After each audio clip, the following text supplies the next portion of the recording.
It happened. I finished. I can't believe I did a marathon yesterday. Well, judging by how my body feels today, I can. Oh, my legs are so tired. My body is tired. My voice is hurting because, like, I had friends who were there and they were cheering me on. So, like, of course, I, like, cheered them back. But holy smokes. Pretty cool. Pretty cool. Oh, here. Give you a little close up. Dun, dun. Look how beautiful. And I do have the option of getting my name and time engraved on it, which I think is pretty neat. But it requires me walking back to the city through subways and stairs. I don't know how I feel about that. But yeah, all together, it was a pretty awesome day. This video will probably be long and it will probably include some swear words because I ran a friggin' marathon yesterday. That's crazy. So my start time wasn't until noon. But the last ferry that I could get was the 8:45, so I went on the 8:30 just in case. I woke up around, I actually had a pretty good night's sleep, which is awesome. And it was daylight saving, so I got an extra hour. Well planned. New York City Marathon, well planned. So that happened, and then I left here around 7:20 in the morning, 7:25. I did a little melt thing for my hands and my feet before I left, and I took a car down. I decided, like, why not? Like, just take a car. Like, don't worry about the subways because I'm going to be doing enough walking as it is. Like, I don't need to add extra. Plus, it was like 22 minutes instead of an hour. So, yeah, that was fine. So I took a car down to Staten Island ferry, and there were a bunch of runners already there, obviously, and loading onto the ferries. And I got on, went over to Staten Island, and then they have like these buses, like these big coach buses waiting for you. So got on there. They took you over to the Verrazano Bridge, which was longer of a ride than I was expecting. I don't know why I thought that Staten Island was tinier, but it's not. It took like, I want to say like 20 minutes, like 20 minutes to a half hour, but it could just been the excitement being like, oh, wow, why are we not there yet? So got there, and then like they had all the corrals, so they have different waves, and I was green wave. So I was walking through the village, and they have like this little runner's village, and they had bagels without cream cheese or anything like that, just plain bagels, which, like, fine, I'll take it. And Dunkin' Donuts coffee, which was delicious, and then they had like Gatorade and Poland Springs, like all available for you to have. So I did that, and everyone's just like kind of stretching and getting ready. We were just like hanging out in the sun, trying to stay warm. It was a beautiful day. It was like 50 something degrees, 55 or 56 degrees at the high. So it was a really nice day out, and it was like so sunny. It was gorgeous. And so I got there right as wave 3 was leaving, and then around like 9:20, it was like 10 something. It was closer to 10, but it was all very pleasant. And then, like, you know, they had like porta potties everywhere, which is like, thank God, because like everybody was using them. So we did that, and then like my start time was at noon. So like after wave 4 left, or after wave 4 was on the Verrazano, then wave 5 was allowed into the corrals. So we went in, waited there for a little bit, and then like they took us to the Verrazano, and like because there's so many people, like they have different waves, and like hence the colors and all that sort of stuff, so that they go like kind of different directions for the first 3 miles, and then like you all kind of collide, not literally, at like mile 3 or 4, and then you're in Brooklyn. Well, you're technically in Brooklyn as soon as you cross over the Verrazano, but then it gets like really exciting, because then like you're on 4th Avenue, and like people just like go nuts. It was so cool, like seeing all these people just like out there, and like of course there's like friends and family that you're cheering for, but a lot of these people are just like cheering for the heck of, like, for the sake of cheering, and it's super cool. And like they all have signs, and it's great. I ran with I had a Gatorade bottle. I didn't take my running water bottle, though I'm like thinking maybe I should have, but like it was fine, because like then I could actually move around and I could grab things out of my pockets and like take little bites of stuff. But yeah, so then that happened, and I got a hug in every borough except for Staten Island. Everywhere else, I had like a friend in Brooklyn, I had some friends in Queens, and then I had like friends and family in Manhattan, although I didn't get to hug them because they were like behind a barrier, on First Avenue. And then my friends Terry and Andy were up in the Bronx, and then I came back around, and like I saw like more friends and like old people, like people who I went to grad school with, and like other Pilates instructors. It was just like super cool. I kept a pretty fast pace for the first couple of miles. Like I was like kind of hauling ass. Like I was listening to my little lady, and she's just like average of 10:32, and I was like, oh, me. So I was like, neat. So I did that for like the first few miles, and then I kind of found my stride after. Well, then I broke stride when I got to First Avenue. So like you cross over the bridges are rough, and it's not even the uphill part of it. Like the uphill is tough, but it's the coming down that hurts, because like you just have like all this impact and your body wants to go forward, but you have to pull back a little bit, and it's just like, oh, my knees were like not good. I don't know if it was like a technique that I need to like learn about or whatever, but especially on the Queensboro Bridge, that was a hard one. Especially the going up, like it was steep, and then like coming down, it was just like it was like steeper coming on the way down. At least to my knowledge. That's how I felt in my body. Then you get to First Avenue, and that's where like Mike and my mom and my in-laws and like Mike's aunt and like his cousins were there, and they were holding like this massive banner, which you can see on the thing behind me kind of, but it was huge. It was so long, like I could see them a mile away. So I was like looking for it. I knew with like the color scheme that they were going for, but I didn't realize how long it was. So like I was running, and I was just like, oh, there they are. And like after coming up the Queensboro, where you're just like, everything is hurting, like it's starting to really hurt. Because you just like, you pass like the halfway point at that point. And so like I'm going over toward them, and like that was just like such a burst of energy. And then First Avenue is just like this little party, like people are out on the bars and the restaurants, and they're just like, yeah, you got this, go, go, go, go. And it was just like, oh my God, okay, thanks. Same in Brooklyn too. They had like little like barbecues happening, and it was just like these massive little, like there's like these pockets of like block parties happening. It was really, really fun.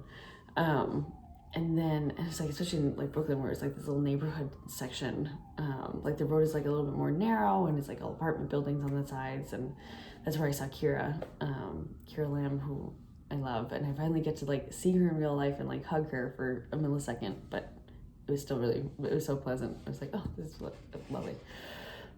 So like going up First Avenue, it was rough, because like then it starts to go uphill. Like it's just like this slow and steady incline up First Avenue. And then like you have to go all the way up to the Bronx via First Avenue, and like then like you get on the bridge, and like the bridge is like a little more steep, and I swear to God there's like no downhill on the bridge. It's just uphill. And I was so miserable at this point. Like my AirPods had died, so I wasn't able to listen to my music. And I was just like, it's okay, it's a party anyway. And it was fine, like it was fine, but like you could see that my pace went down from like 10:30 to like 13. And it was just, it was hard. And then like at that point, like I had been drinking Gatorade the whole time, and my mouth just like couldn't do Gatorade anymore. Like it was like the sugar, like I don't know, it was not good. I was just like, I just want water, which they were having water along the course, and so anytime that there was a water station, I was taking the water station. But then when I saw Terry and Andy, they brought me 2 bottles of water, and I was like, oh my God, it was so good. I was like, this is exactly what I needed. And they were just so kind. And they was like at the top of the bridge where it was just miserable. Like they've watched the marathon a couple times before, and she's just like, yeah, it's like, it's a rough spot, because like you're just doing uphill until that point. And they were not wrong. So yeah, I got to see them, and like I got to pause for a second, like a very small second. But that helped. And then you go up and around the Bronx and like down another hill or another bridge, and it's like the last bridge, because I think there's like 5 bridges that you have to go over.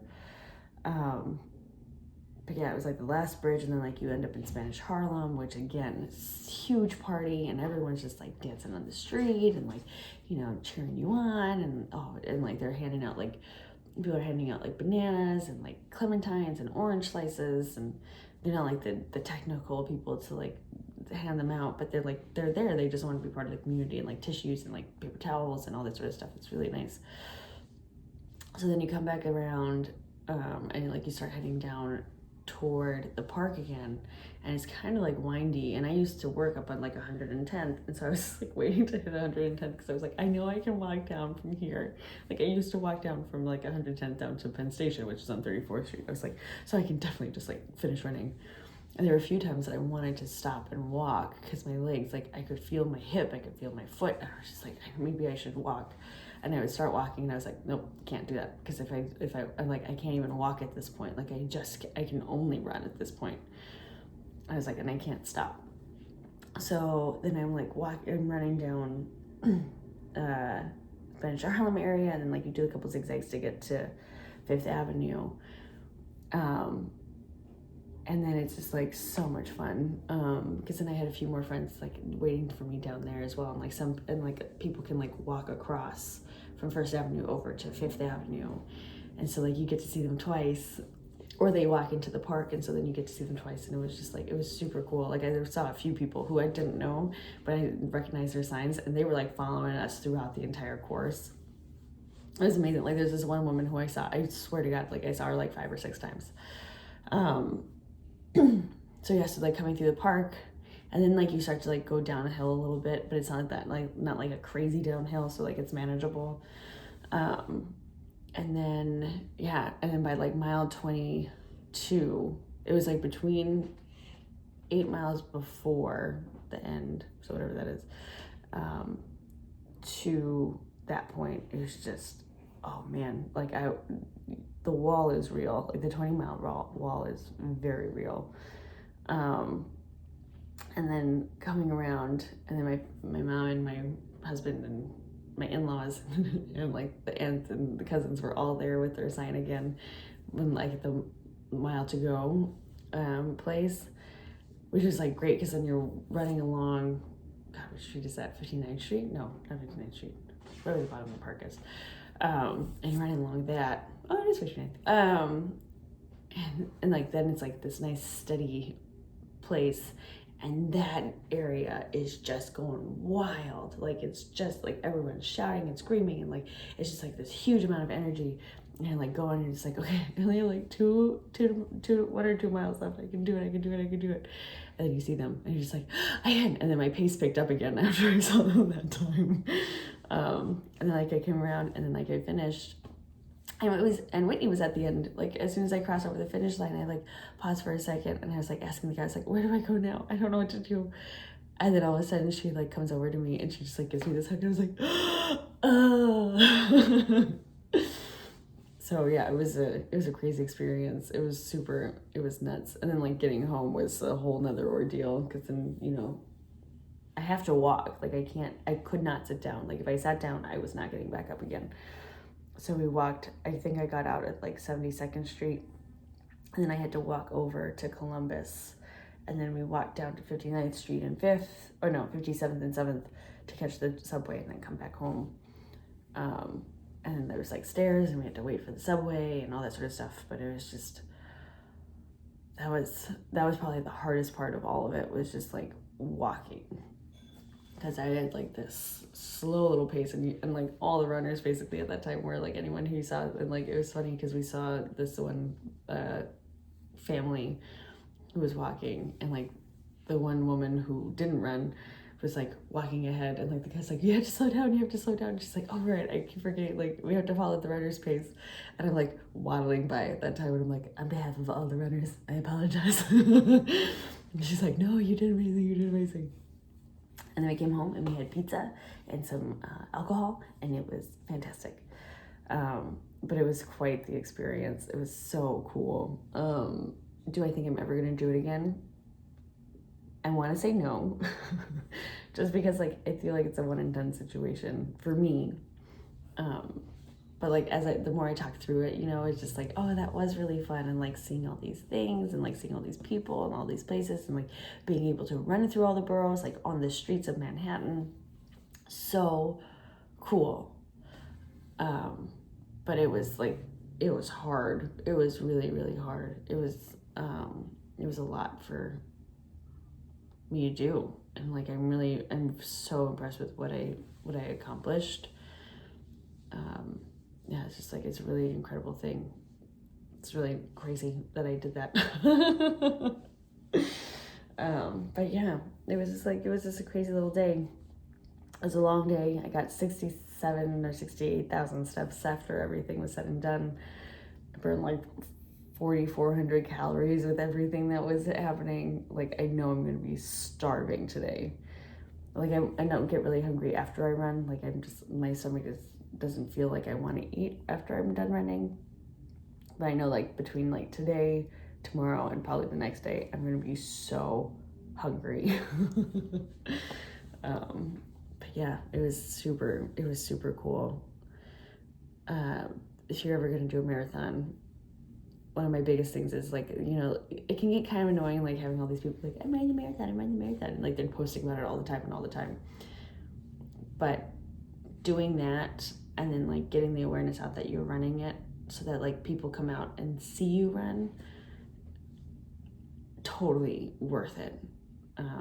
Because if they weren't there, then it would have been so much harder. Because it was like, at some points, it was funny, Whitney and I had talked about this like months before. And she's like, yeah, it's nice to have like friends and family that's like kind of spread out, because then you get to kind of like run toward people. Like, you actually get to like, you're like, oh, okay, this person's gonna be over here. Like, okay, now I'm running toward, like, because like first I was like, okay, I'm running toward Kira. Like, she's gonna be at mile 8. I'm gonna go see her. And as soon as I saw Kira, then I was just like, okay, like now I'm going to Queens, like I'm gonna see Matt and Liz. And it was like, and then like I saw them and I was just like, oh, there they are. And like I got to give them a hug, and then like I got to switch over. And then as soon as that, it was like, oh, I'm gonna see my family. Like, oh, this is gonna be so much fun. And then after I saw them, then like a friend of mine was texting, and she's like, I'm on 72nd. And I was just like, and then so I was like, oh, I'm running toward Amanda now. And then once I saw Amanda, then it was like Terry and Andy. It was like, cool, like there's people scattered around.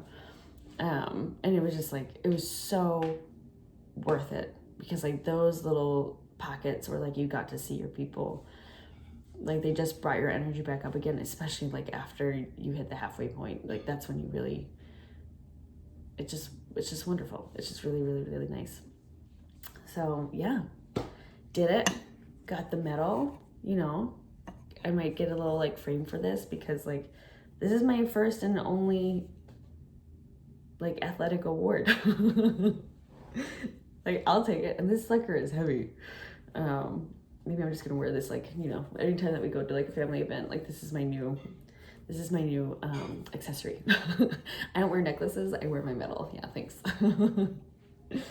But yeah, so today starts the day of recovery. It's gonna be a 2-week process, probably. That's what I hear. It takes your body about 2 weeks to recover from a marathon.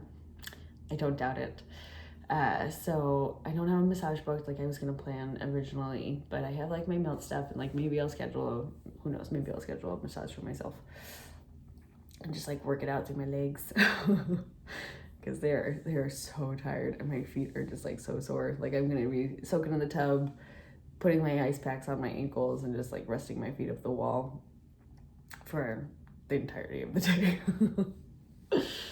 Yeah, guys, we did it. From 0 to marathon.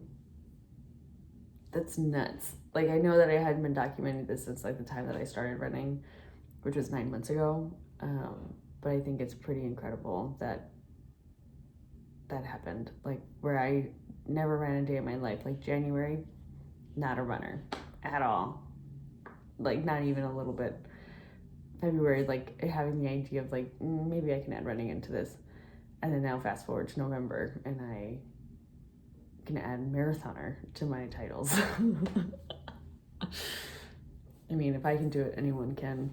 And like, I feel like, because it's that situation where if you look at someone, especially someone you know or whatever, like you have like some sort of connection with, and you're just like, they're doing it, like I could do that. Like, really? And I feel like that's how I got like to every point in my life. And I feel like the marathon is no different. Like it's just like knowing these people and like understanding them, and then like finding out that they've run the marathon. You're like, oh, if you can do it, like I feel like I could do it too. Like if you're having any of those thoughts, like watching me talk about this, you're not wrong. You absolutely can do this. Like you, like even if it's not like a marathon, if it's something else completely, where it's just like, well, if she can run a marathon, then I can do XYZ hard thing, you know. You're right. You're absolutely right. And I fully encourage you to like step out of your comfort zone, be a beginner, and like fiddle around with that, and like be in that really uncomfortable state, and then like just watch yourself grow into it, and figure out, you know, the goodness of it all. Can I say I'm going to do another marathon? No. Maybe I'll do a half marathon here and there, but I think like 10 miles is like my sweet spot, and probably just like stick to that. Like I'll do like 3-4 mile runs throughout the week, you know, and as like one of my forms of exercise when I want fresh air. But at this point, like I just need to let my body recover. So yeah, you guys, we did it. Finisher.